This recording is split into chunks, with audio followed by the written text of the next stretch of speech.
ऐसा तो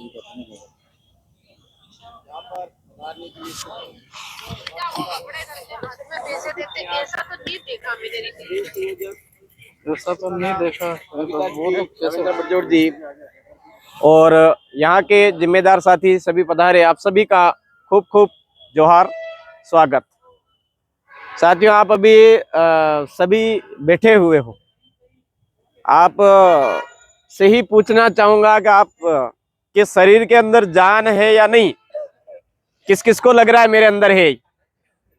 एक बार हाथ खड़ा करके बताएंगे हमारे अंदर जान है। तभी तो बैठे। हाँ, अगर जान है तो आपसे ही पूछना चाहूंगा कि जो संविधान है, उस संविधान की जो 5वीं अनुसूची दे रखी है, उस 5वीं अनुसूची के अंदर जो प्रावधान दिए हुए हैं वो धरातल पर लागू हो रहे हैं क्या?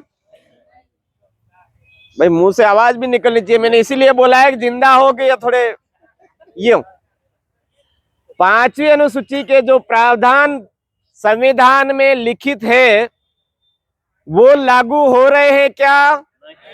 नहीं हो रहे। श्योर है? यहां पर 5वीं अनुसूची के प्रावधान नहीं लागू हो रहे हैं तो आपके अंदर गुस्सा है क्या? अगर गुस्सा होता तो शायद ये पूरा ग्राउंड फुल हो जाता। क्योंकि गुस्सा आने के बाद में आदमी अपने आप में पता ही नहीं चलता कि मैं कर क्या रहा हूं। उसको एक ही चीज दिखती है कि हमारे साथ आज हमारे पूर्वज पुरखों ने जो बलिदान दे करके हक अधिकार कानून में लिखवाए हैं वो हमको नहीं मिल रहे, तो हमको नींद नहीं आनी चाहिए। होना चाहिए कि नहीं होना चाहिए? होना चाहिए। लेकिन हम तो आज कहीं ना कहीं बस पढ़ाई पे ध्यान दे रहे हो मेरे भाइयों। घर बर्बाद करके आप प्रतापगढ़ में पढ़े हो, लेकिन आपके साथ में संवैधानिक कुठाराघात हो रहा है, तो तुम्हारा वो पढ़ाई करना किस काम में आएगा क्या? कहां से काम में आएगा? आज इस बैठक में एससी समुदाय के कितने भाई देखे? 3 भाई है। ये 3 भाइयों के साथ ही कुठाराघात हो रहा है क्या? ओबीसी के कितने भाई है? ओबीसी के साथ तो कुठाराघात हो ही नहीं रहा है अनुसूचित क्षेत्र में। है भाई? हो रहा है क्या? साफ जाहिर हो रहा है, यहाँ पे हो ही नहीं रहा है। अरे मेरे भाइयों, एक के साथ में नहीं, एक एक करके मारा सबको जा रहा है। एक को भेदभावी वाला बोल करके मारा जा रहा है, एक को नक्सलवादी बोल करके मारा जा रहा है, एक को आतंकवादी बोल करके मारा जा रहा है, एक को देशद्रोही बोल करके मारा जा रहा है। मतलब कानून में लिखे हुए प्रावधान केवल और केवल पूंजीपतियों के बनाए जा रहे हैं। ऐसी तेज गति से साजिश चल रही है और हम लोग आराम से सुबह मिल रहा है, शाम को खाली करके आ जाते हैं, फिर सुबह बैठ जाते हैं। पता ही नहीं चल रहा है दुनियादारी में हो क्या रहा है। मेरे साथियों, हमारे अंदर गुस्सा होना चाहिए। क्यों होना चाहिए? माई डैम का पानी आज पहले 700 किलोमीटर उधर जा रहा था गुजरात, आज जा रहा है पाली, नागौर, पता नहीं कहां कहां जा रहा है। तो आपके अंदर अगर गुस्सा होता तो आप आग बबूला होकर के लोगों को जगाते कि अरे भाइयों जागो यार, माई डैम का पानी 700 किलोमीटर उत्तर में जा सकता है, 700 किलोमीटर दक्षिण में जा सकता है, लेकिन हमारे इलाके को नहीं दिया जा रहा है। हमको आवाज करनी पड़ेगी या नहीं करनी पड़ेगी? अगर वो पानी आता है तो उसका फायदा केवल आदिवासी लेगा क्या? उसका फायदा केवल एससी लेगा क्या? उसका फायदा केवल ओबीसी लेगा क्या? या सभी लेंगे? सभी लेंगे। तो ये जो अनुसूचित क्षेत्र आरक्षण मोर्चा है, ये किसी एक का है या सभी का है? अनुसूचित क्षेत्र इसीलिए लिखा, नहीं तो इसको लिख देते अनुसूचित जनजाति आरक्षण मोर्चा भी लिख देते। होता कि नहीं होता? अनुसूचित क्षेत्र मतलब संविधान में प्रतिनिधित्व का प्रावधान है, आरक्षण का जो प्रावधान, उन सबके लिए ये मोर्चा खड़ा किया गया है मेरे भाइयों। अब बात आती है, इसमें तो केवल आदिवासी की मांगे लिखी हुई है। अरे भाई आओगे ही नहीं तो जबरदस्ती कौन लिखेगा यार? है? आज हमारे 3 भाई आए हैं, तो आज अपने को लग रहा है कि हमारे 3 भाई आए हैं। अब ओबीसी के भाई दूर दूर से बैठे बैठे कहते रहते हैं हमारे बारे में तो बात ही नहीं करते हैं यार, तो वहां जाके करें क्या?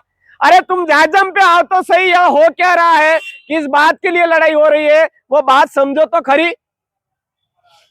अभी पोस्ट ऑफिस की 24 पद अपने यहाँ पे भरे गए, कहाँ के लोगों के भरे गए, कर्नाटक के लोगों के, कहाँ के लोगों के भरे गए, हैदराबाद के लोगों के, कहाँ के लोगों के भरे गए, बेंगलोर के लोगों के।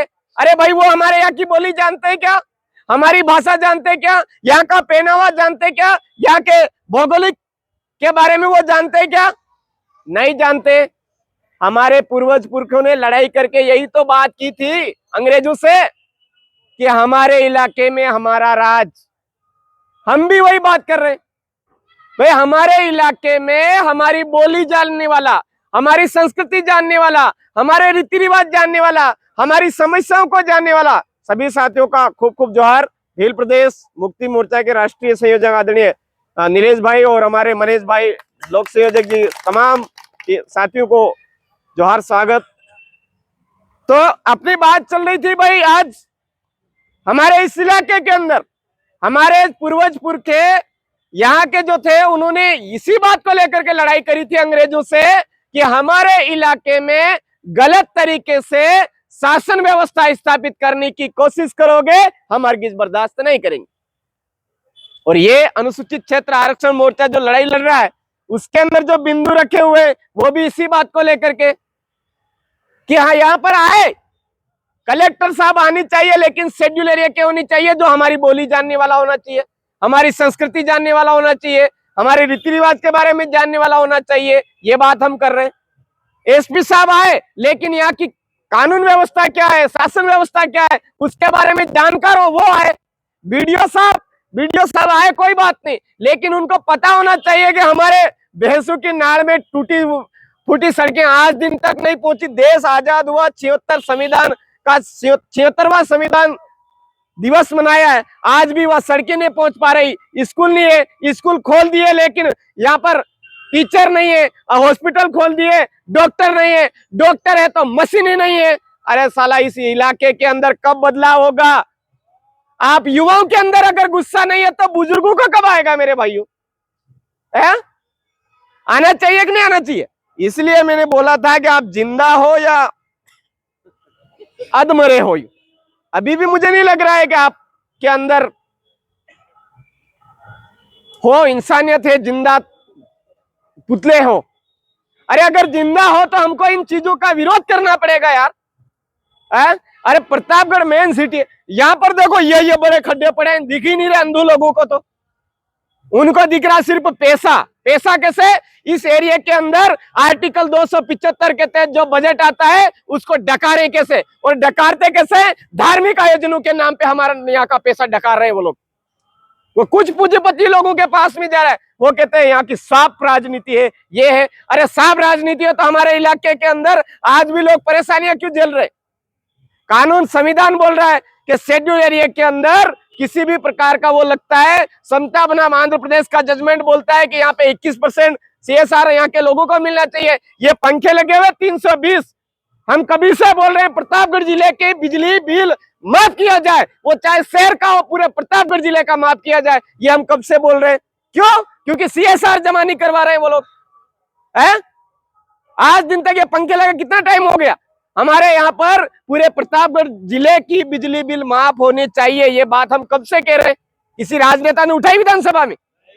अरे नहीं उठाई तो उनको फिर क्यों भेज रहे हो वहां पे? अगर गुस्सा आता है आपको तो उनको नहीं भेजते, लेकिन जिंदा लाश बन करके हम उन्हीं को भेज देते वापस। वो वहां पे ढंग से काम करे, हम चले गए, कोई दिक्कत नहीं, गलती से चले गए, लेकिन वो ढंग से काम करे, यहाँ पर धरातली आवाज को वहां पहुंचाए। इसके लिए हमको दमदार तरीके से उठना पड़ेगा, नहीं उठना पड़ेगा? अरे आज वन विभाग यहाँ पर अवैध है, मर्जी पड़े वहां से उठ करके यहाँ आता, खदानें खोल रहा है, बड़े बड़े पहाड़ बर्बाद कर रहा है, जो जैसा पहाड़ ऊपर था ऐसा ऐसा खड्डा नीचे बना जा रहा है। वो किसी को कोई आंच नहीं है। कितने पेड़ पौधों को नुकसान पहुंचा रहा है, किसी को कोई वो हो ही नहीं रहा है। उनको दिखता कौन है?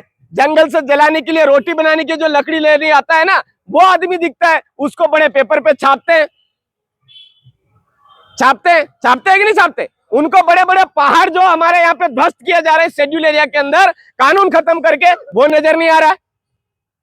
आपने पेपर उठा करके देखा होगा, राजस्थान पत्रिका का अंदर, दैनिक भास्कर का या और पत्रिका देखा होगा हमारे इलाके का, या खबरें कौन सी आती है, ब्राउन शुगर ले जाते गिरफ्तार, बलात्कार किया ऐसा हो गया, वहां पे ऐसी जेल हो गई, वहां पे आजीवन कारावास हो गया। किसी दिन सड़कों के बारे में आवाज उठाते हुए देखा या कि उस इलाके में आज दिन तक सड़कें नहीं बनी है, उस इलाके में सड़कें टूटी फटी, देश आजाद होने के बाद यह स्थिति है। आज दिन तक किसी स्कूल के बारे में बताया क्या? स्कूल के बारे में कोई, ये प्रतापगढ़ हॉस्पिटल में अव्यवस्थाएं फैली हुई है, अरनोद के अंदर अव्यवस्थाएं है, पूरे प्रतापगढ़ जिले के प्रत्येक ब्लॉक स्तर पर कोई जो चिकित्सा व्यवस्था चाहिए वो आज दिन तक नहीं मिली। 76वां संविधान दिवस हमने मना लिया लेकिन वो व्यवस्था नहीं हुई है। आज हमारे यहाँ के मीडिया कर्मी ने वो बात उठाई, उठानी चाहिए कि नहीं उठानी चाहिए? अरे उनकी क्या गलती, मुर्दे तो हम बने हुए हैं मेरे भाइयों।